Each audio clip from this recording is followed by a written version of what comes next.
As a teacher, I think I have a lot of dispositions that make me a successful teacher, but of course, there are things I could work on to become even better.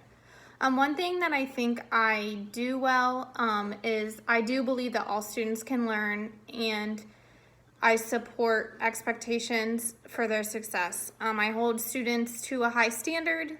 Some of them, yes, they need more support than others, but they should be working hard and trying hard and working and not just waiting for the answers to come to them.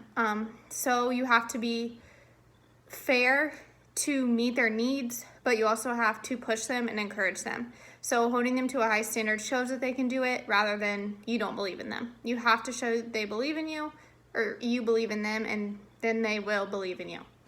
I also think I do a good job with fairness. Especially, we have to remember that fairness does not mean they all get the same thing. Fairness means if one kid can't read, then he gets read to take a science test. He should not be tested on his reading in a science classroom.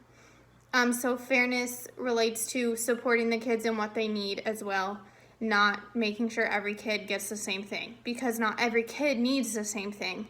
I know if I was read to on a science test, I would be annoyed because I could read it faster, I could get it done. But another kid might need it read to them so they can answer the questions that they know the answers to.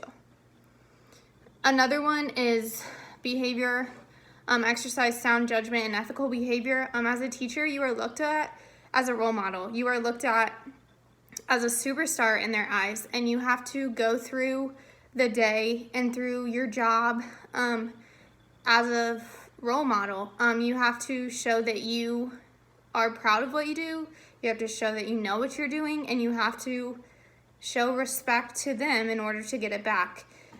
Good behavior is a thing we look for in schools. Behavior, some kids do struggle with that. So you, as a teacher, following what you're supposed to follow and doing the things you should do shows them that, hey, in the real world, you do have to follow rules still.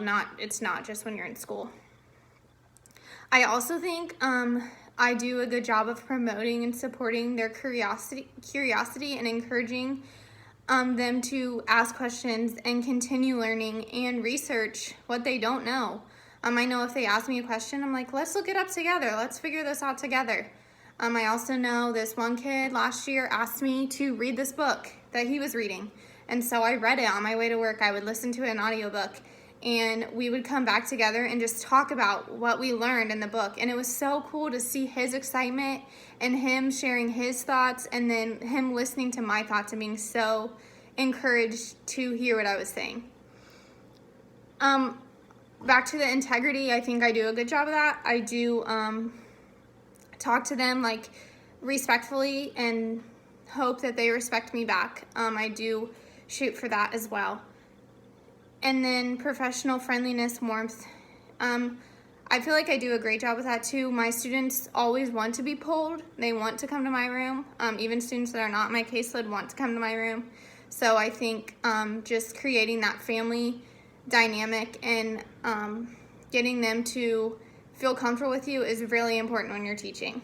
Of course, there are things I can learn and get better at. I think one of them is the cultural diversity. Of course, I always respect the cultural diversity.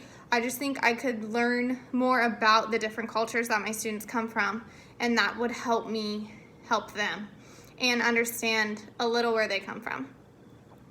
I also think growth as a professional, there's always more I can learn. So definitely continuing to go to these professional developments and learning from other teachers is a great way to become a better teacher yourself. And then the last one that I think I could work on is community involvement and leadership. I'm only a fourth year teacher, and it would be awesome if I started incorporating the community, not right now because of COVID, but including the community in my learning from my students, inviting guest speakers in or taking field trips and stuff like that, maybe starting a community project to help out the environment. And then the last question, what does a professional educator look like and how do they behave? I definitely think a professional educator looks like they know what they're doing. They're ready to go. They're in charge. They are a leader, maybe not by voice, but by their actions. I don't think a professional educator, we talked about dress code this week. I don't think you have to be dressed up. I don't think you have to be in a suit. I definitely think it's in your actions. It's the way you act towards your kids. It's the way the kids act towards you. You have to build that relationship in order to create a great community to be in. And what standards guide their thinking and their actions, I think you have to follow all these dispositions to be a great teacher. And you have to remember that you can always learn more.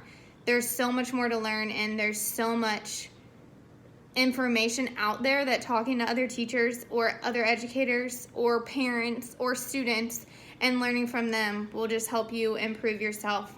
And that's what a professional educator does. They're always looking to improve.